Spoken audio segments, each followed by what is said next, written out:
नमस्कार दोस्तों, electoral bond का स्कैम ना सिर्फ देश का सबसे बड़ा स्कैम है बल्कि ये पूरी ही दुनिया का सबसे बड़ा घोटाला है। ये बात मैं नहीं कह रहा बल्कि हमारी फाइनेंस मिनिस्टर निर्मला सीतारमण के हस्बैंड जो कि एक इकोनॉमिस्ट भी हैं, वो कह रहे हैं electoral bond issue is not only the biggest scam in India but this is the biggest scam in the world.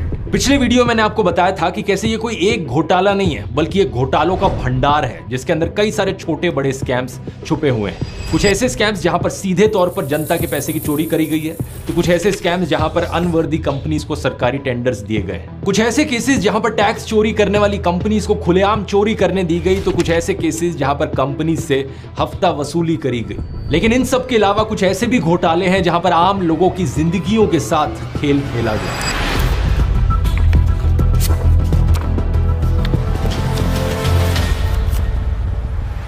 Video शुरू करने से पहले एक छोटा सा अपडेट, ध्रुव राठी एकेडमी पर अब मेरा तीसरा कोर्स लॉन्च हो गया है दोस्तों, द यूट्यूब ब्लूप्रिंट। अगर आप YouTube को एक पार्ट टाइम जॉब या फुल टाइम करियर बनाना चाहते हैं तो ये आपके लिए है। इस 7.5 घंटे के हिंदी के कोर्स में मैं आपको वो सारी चीजें सिखाता हूं जिनकी आपको जरूरत है एक सक्सेसफुल यूट्यूबर बनने के लिए। अगर आप इंटरेस्टेड हैं, इस QR कोड को स्कैन कर सकते हैं या फिर इसका लिंक नीचे डिस्क्रिप्शन में मिल जाएगा एक कूपन कोड के साथ। अगर कोई इंसान किसी बीमारी की वजह से मरता है तो अक्सर लोग कहते हैं कि होनी को कौन टाल सकता है, ये तो भगवान की मर्जी थी। लेकिन सोचकर देखो दोस्तों, अगर कोई इंसान खराब क्वालिटी दवाइयों की वजह से मरता है तो क्या आप इसे भगवान की मर्जी कहोगे?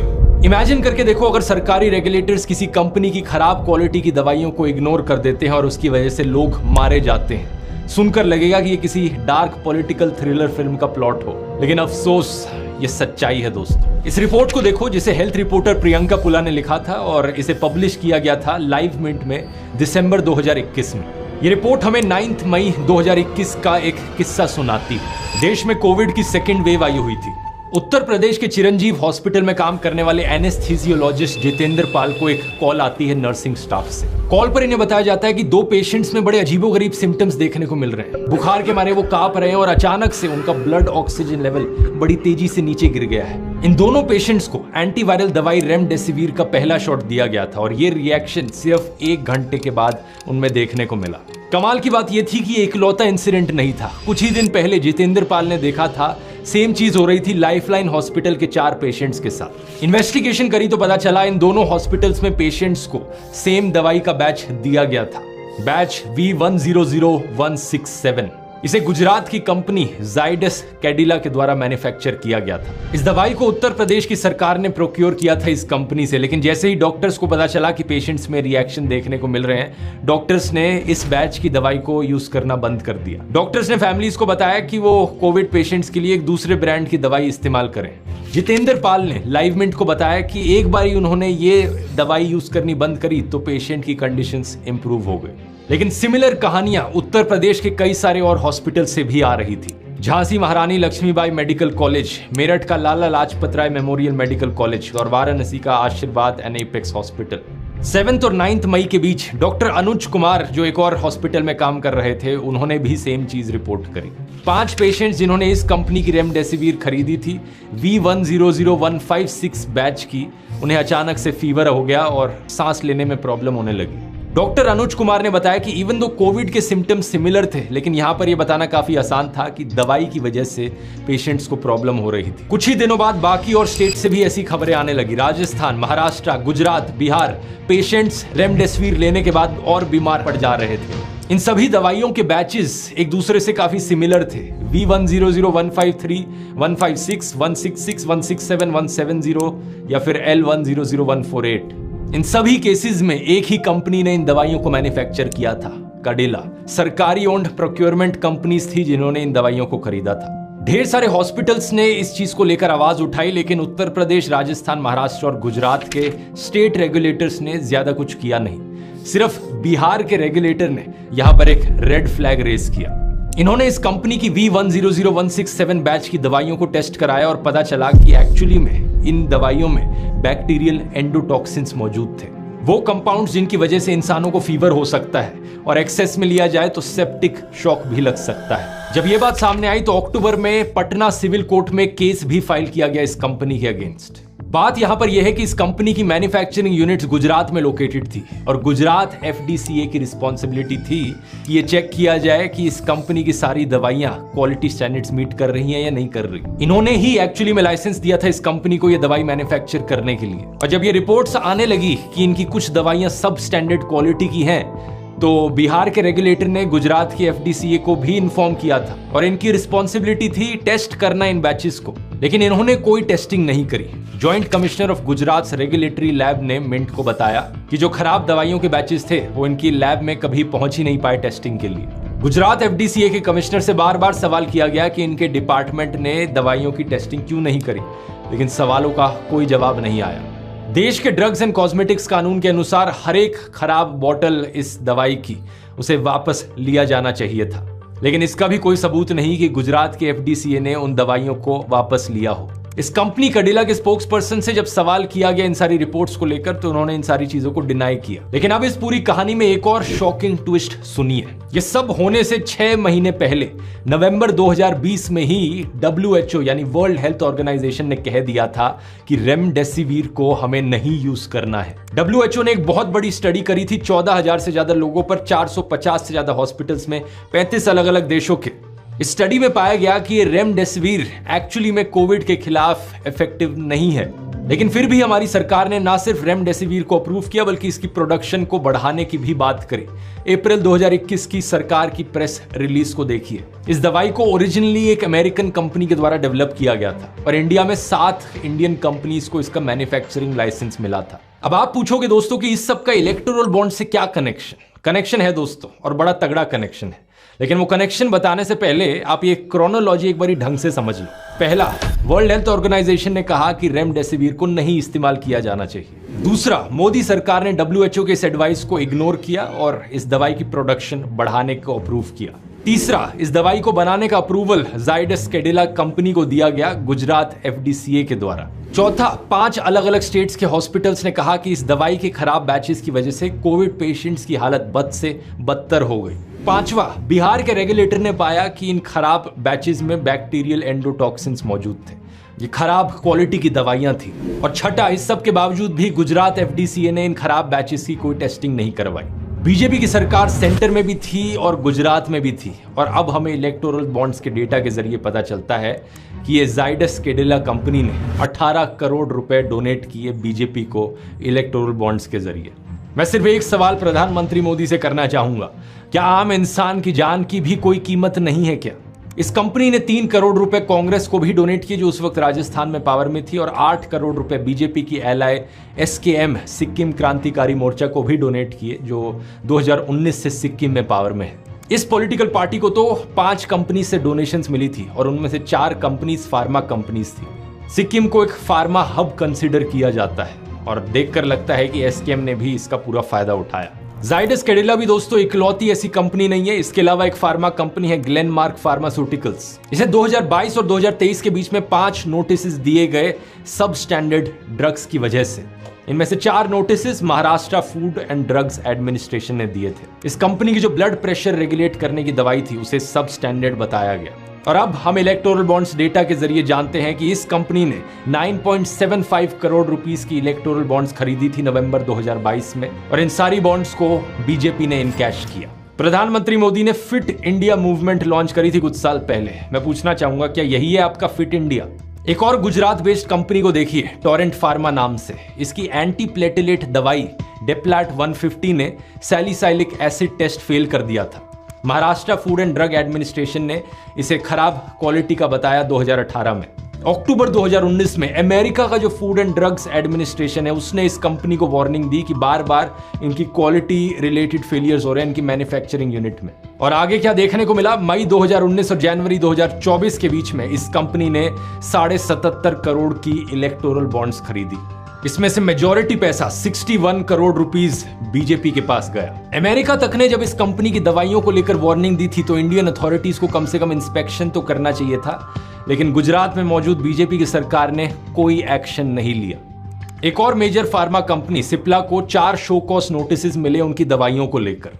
अगस्त 2018 में जब एक इंस्पेक्शन किया गया तो इस कंपनी का एक आरसी कफ सिरप था जो स्टैंडर्ड्स मीट नहीं कर पाया। जुलाई 2021 में इसे नोटिस मिले 2 बार अपनी रेमडेसिविर दवाई को लेकर। इसमें पाया गया कि इनकी रेमडेसिविर दवाइयों में रेमडेसिविर की सफिशिएंट क्वांटिटी ही मौजूद नहीं थी। अब हमें क्या पता चलता है, इस कंपनी ने 39.2 करोड़ रुपीस की इलेक्टोरल बॉन्ड्स खरीदी, जिसमें से 37 करोड़ रुपीस चंदा बीजेपी के पास गया और 2.2 करोड़ रुपीस चंदा कांग्रेस के पास गया। जिस टाइम पर इस मुंबई बेस्ड कंपनी ने अपनी बॉन्ड्स खरीदी थी, उन डेट्स को देखकर भी आप क्रोनोलॉजी समझ पाएंगे। जुलाई 2019 और अक्टूबर 2019 में इस कंपनी ने इलेक्टोरल बॉन्ड्स खरीदी, लेकिन नवंबर 2019 में बीजेपी पावर से हट जाती है और उद्धव ठाकरे महाराष्ट्र के नए चीफ मिनिस्टर बनते हैं। ये चीफ मिनिस्टर बने रहते हैं जून 2022 तक। उसके बाद बीजेपी की कोलिशन सरकार दोबारा से बनती है और फिर हमें क्या देखने को मिलता है, इस कंपनी ने नवंबर 2022 में दोबारा से इलेक्टोरल बॉन्ड्स खरीद लिए।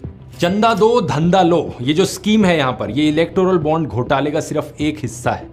आपको लगेगा कि चलो क्या जा रहा है हमारा, किसी कंपनी ने चंदा दे दिया और उसे धंधा मिल गया, उसके बदले बाकी कंपनियों का नुकसान हुआ, हमारा क्या जाता है। कुछ लोग तो ये भी सोचेंगे कि जनता का पैसा है, थोड़ा सा लूट लिया होगा कंपनी को कुछ एक्स्ट्रा अमाउंट देकर, हमें क्या। लेकिन क्या आपकी हिम्मत है इस केस को सुनकर भी आप कहो हमें क्या। एक कफ सिरप की दवाई ना सिर्फ एडल्ट्स को दी जाती है बल्कि बच्चों को भी दी जाती है जिनकी 6 साल से ऊपर की उम्र होती है। दिसंबर 2022 की इस खबर को देखिए, उज्बेकिस्तान में 18 बच्चों की मौत हो गई खराब क्वालिटी कफ सिरप पीने की वजह से। अगले महीने जनवरी 2023 में WHO ने इन बच्चों की मौत को 2 कंटेमिनेटेड कफ सिरप से लिंक किया, एब्रोनोल सिरप और DOK1 max syrup. Laboratory analysis करी गई तो पता लगा कि इन दोनों प्रोडक्ट्स में बहुत ही हाई अमाउंट मौजूद है डाइथाइलिन ग्लाइकॉल या इथाइलिन ग्लाइकॉल का। इन दोनों कफ सिरप्स को मैन्युफैक्चर किया गया था उत्तर प्रदेश में मौजूद एक कंपनी के द्वारा, मैरियन बायोटेक, और डिस्ट्रीब्यूट किया गया था क्वारा मैक्स मेडिकल के द्वारा उज्बेकिस्तान में। लेकिन उज्बेकिस्तान इकलौता ऐसा केस नहीं था। इन खबरों को देखिए, गाम्बिया और कैमरून में भी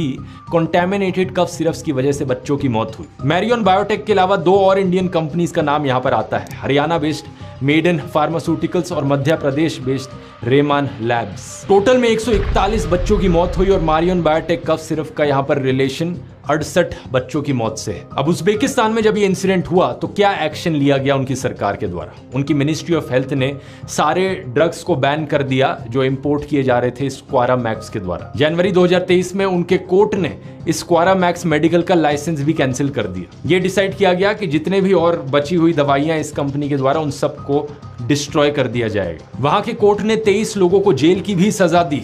2 से 20 साल तक की जेल दी गई इन लोगों को जो रिस्पॉन्सिबल थे इसके पीछे। इनमें से एक इंसान थे रघवेंद्र प्रताप सिंह, जो इंडियन एग्जीक्यूटिव डायरेक्टर थे क्वारा मैक्स के। इन्हें 20 साल की जेल की सजा सुनाई गई। इंडिया में इन्वेस्टिगेशन करी गई central drug standard control organisation के द्वारा। 22 सैंपल्स इस कंपनी के द्वारा बनाए गए कफ सिरप्स के टेस्ट किए गए और पाया गया कि वो एडल्टरेटेड थे। रॉयटर्स ने रिपोर्ट किया कि मैरियन बायोटेक जो प्रोपिलीन इंग्रेडिएंट खरीद रही थी वो माया केमटेक इंडिया नाम की कंपनी से खरीद रही थी और इस कंपनी के पास फार्मास्यूटिकल ग्रेड मटेरियल्स बेचने का लाइसेंस तक नहीं था। इसे सिर्फ इंडस्ट्रियल ग्रेड का लाइसेंस दिया गया था। फर्क यहां पर यह है कि इंडस्ट्रियल ग्रेड प्रोपिलीन ग्लाइकॉल जो है वो एक्चुअली में टॉक्सिक होता है इंसानों के लिए। लिक्विड डिटर्जेंट्स में उसका इस्तेमाल किया जाता है, पेंट्स या कोटिंग्स में उसका इस्तेमाल किया जाता है। माया केमटेक ने अपने डिफेंस में यहां पर कहा कि हमें पता नहीं था कि ये दूसरी कंपनी हमारे प्रोपिलीन ग्लाइकॉल को एक्चुअली में कफ सिरप्स में इस्तेमाल कर रही है। लेकिन मैरियन बायोटेक ने ऐसा आखिर किया क्यों?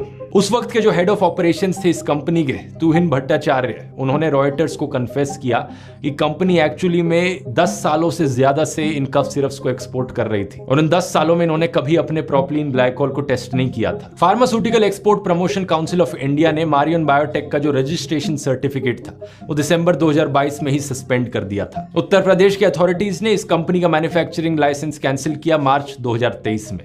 3 एम्प्लॉयज को अरेस्ट भी किया गया। इस कंपनी के 2 डायरेक्टर्स सचिन जैन और जया जैन के खिलाफ FIR भी लॉन्च की गई।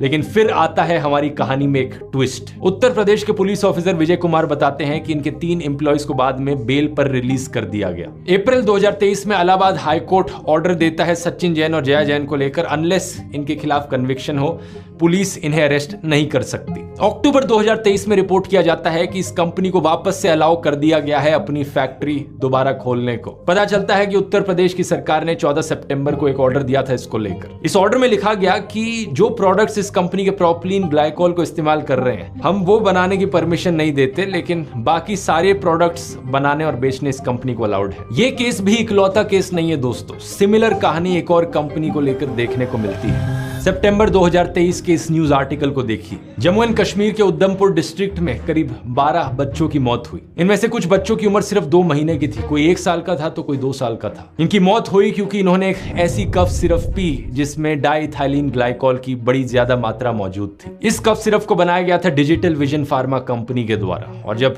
टेस्टिंग कराई गई तो पता चला ये भी इंडस्ट्रियल ग्रेड केमिकल्स का इस्तेमाल कर रहे थे अपनी दवाइयों में। इतने सारे बच्चों की मौत के बावजूद भी इस केस में एक चार्जशीट फाइल करने में 3 साल का समय लग गया, और इस आर्टिकल के अनुसार इस इंसिडेंट के 4 साल बाद भी किसी को गुनहगार नहीं ठहराया गया यहां पर। लेकिन इस इंसिडेंट से पहले इस डिजिटल विजन फार्मा कंपनी को कई सारी वार्निंग्स दी गई थी। महाराष्ट्र और गुजरात के ड्रग रेगुलेटर्स ने कम से कम 16 अलग अलग वार्निंग्स दी थी इन्हें। ऐसे एग्जाम्पल्स आपको ढेरों कंपनीज के मिल जाएंगे दोस्तों। दिसंबर 2023 में central drug standard control organisation ने जब अलग अलग कफ सिरप सैंपल्स की टेस्टिंग करी तो पाया गया कि 54 फार्मा कंपनीज ऐसी हैं जिनके कफ सिरप्स ने एक्सपोर्ट क्वालिटी टेस्ट फेल कर दिए। हमारे देश की काफी सालों से रेपुटेशन रही है कि इंडिया को फार्मेसी ऑफ द वर्ल्ड करके पुकारा जाता है, लेकिन पहले उन 3 कंपनीज ने इस रेपुटेशन को नीचे गिराया, और फिर इन 54 कंपनीज के कफ सिरप सैंपल्स को जब एनालाइज किया गया तो उससे क्या असर पड़ेगा देश की रेपुटेशन पर। ये सब सुनकर आपको लगेगा कि हमारी सरकार देश की फिक्र करती है, देश के लोगों की फिक्र करती है, तो डेफिनेटली उन्होंने कोई एक्शन लिया होगा इन चीजों को लेकर। उन्होंने क्वालिटी कंट्रोल को और स्ट्रिक्ट बनाने की कोशिश करी होगी, ऐसे कानून पास किए होंगे जिससे कि दवाइयों की क्वालिटी इंप्रूव की जा सके। लेकिन नहीं, एक्चुअली में सरकार ने कैसे कानून पास किए? अगस्त 2023 के इस हिंदुस्तान टाइम्स के आर्टिकल को देखिए। Bill to ease penalties for low quality drugs passed in parliament. सरकार चाहती है कि अगर किसी कंपनी ने लो क्वालिटी की दवाइयां बनाई हैं तो उस पर जो पेनल्टी लग रही है वो पेनल्टी अब कम पैसों की लगे थोड़ी। जन विश्वास बिल कंपनीज के द्वारा किए गए माइनर ऑफेंसेस को डीक्रिमिनलाइज करता है। Public health activist Dinesh Thakur ने कहा कि ये गलत है, ऐसी चीजें डीक्रिमिनलाइज नहीं की जानी चाहिए। लेकिन सबसे प्रॉब्लमैटिक बात थी कि सरकार ड्रग्स एंड कॉस्मेटिक्स एक्ट के सेक्शन 27D में जो चेंज लाई। अगर कंपनी लैब टेस्ट को फेल कर जाती है तो पहले उन्हें 1 से 2 साल की सजा हो सकती थी, लेकिन अब एक आउट ऑफ कोर्ट कॉम्प्रोमाइज ही काफी है, यानी कि पैसा दो और मामला रफा दफा करो। ग्लेनमार्क और सिप्ला इकलौती कंपनीज नहीं है जिन्होंने अपने लैब टेस्ट फेल किए और फिर इलेक्टोरल बॉन्ड्स के जरिए चंदा डोनेट किया हो। महाराष्ट्र के FDA ने 6 नोटिस इशू किए थे हेटेरो कंपनी को सब स्टैंडर्ड्स ड्रग्स के। इनमें से 3 इनकी रेमडेसिविर दवाई को लेकर थे और बाकी 3 एक एंटी फंगल दवाई, एक बैक्टीरियल इन्फेक्शन की दवाई और एक हिटबोर कैप्सूल थी। Farmer joint commissioner of drugs हमें बताते हैं कि अगर कोई कंपनी इतनी वायलेशंस कर रही है तो इस कंपनी का बड़ी ही आसानी से मैन्युफैक्चरिंग लाइसेंस कैंसिल किया जाना चाहिए था। लेकिन यहां पर क्या हुआ, कंपनी ने चुपचाप इन खराब दवाइयों को वापस लिया और इलेक्टोरल बॉन्ड्स खरीदी। उस वक्त तेलंगाना में पार्टी पावर में थी BRS। हेटेरो ग्रुप ने 120 करोड़ रुपए डोनेट किए BRS को इन इलेक्टोरल बॉन्ड्स के थ्रू। इवन जो कंपनी के फाउंडर और चेयरमैन थे उन्हें तो BRS ने राज्यसभा की सीट भी दे दी। महाराष्ट्र में 2022 में जब बीजेपी वापस पावर में आई तो इस कंपनी की 15 करोड़ वर्थ ऑफ बॉन्ड्स को इनकैश किया बीजेपी ने। घोटालों की लिस्ट देख रहे हो दोस्तों कितनी लंबी है। इस वीडियो में मैंने सिर्फ फार्मा रिलेटेड कंपनीज की बात करी है। और बेशर्मी देखो प्रधानमंत्री मोदी की, जब उनसे इलेक्टोरल बॉन्ड्स को लेकर सवाल किया जाता है तो कहते हैं कि थोड़ी इम्परफेक्शंस हो गई थी। कोई व्यवस्था पूर्ण नहीं होती, कमियां हो सकती है, उसको कमियों को सुधारा जा सकता है। बहाना मारते हैं कि मोदी की वजह से पता चला कि किसको कितनी फंडिंग मिली। ये तो मोदी ने इलेक्टोरल बॉन्ड बनाया था, इसके कारण आज आप ढूंढ पा रहे हो कि पैसा बॉन्ड किसने लिया, कहाँ दिया, कैसे। झूठ बोलो, बार बार झूठ बोलो, जो भी बोल सकते हैं सब झूठ बोलो, जहां भी बोल सकते हैं झूठ बोलो। Electoral bond secret political funding का एक तरीका था, और जब सुप्रीम कोर्ट ने इसे अनकॉन्स्टिट्यूशनल डिक्लेयर किया और स्ट्राइक डाउन किया, उसी के बाद ही हमें पता चल पाया कि किसने किसको कितना चंदा दिया। सच बात तो यह है कि अगर सुप्रीम कोर्ट ने इसे अनकॉन्स्टिट्यूशनल ना ठहराया होता तो आपका तो बढ़िया चल रहा था वहां पर्दे के पीछे। इस वीडियो के लिए मैं धन्यवाद करना चाहूंगा प्रोजेक्ट इलेक्टोरल बॉन्ड का, जो कोलैबोरेटिव एफर्ट है news laundry, scroll, the news minute और कई सारे इंडिपेंडेंट जर्नलिस्ट का। उन्होंने ये सारी इन्वेस्टिगेशंस करी और रिपोर्ट किया, जिसकी वजह से मैं आपको ये सब बता पा रहा हूं, क्योंकि मैं तो सिर्फ सेकेंडरी सोर्स हूं यहाँ पर। वो मेहनती जर्नलिस्ट हैं प्राइमरी सोर्स, जिन्होंने इन सब चीजों को ढूंढकर इन्वेस्टिगेशंस करी। ओवरऑल फार्मा कंपनीज ने 945 करोड़ रुपीस की डोनेशंस करी थी पॉलिटिकल पार्टीज। ये वीडियो शॉकिंग लगा तो इलेक्टोरल बॉन्ड्स पर मेरा पिछला वीडियो भी देखना, क्योंकि वहां पर मैंने ऐसे और खुलासे किए हैं, यहां क्लिक करके देख सकते हैं, और कोर्स का लिंक नीचे डिस्क्रिप्शन में मिल जाएगा। बहुत बहुत धन्यवाद।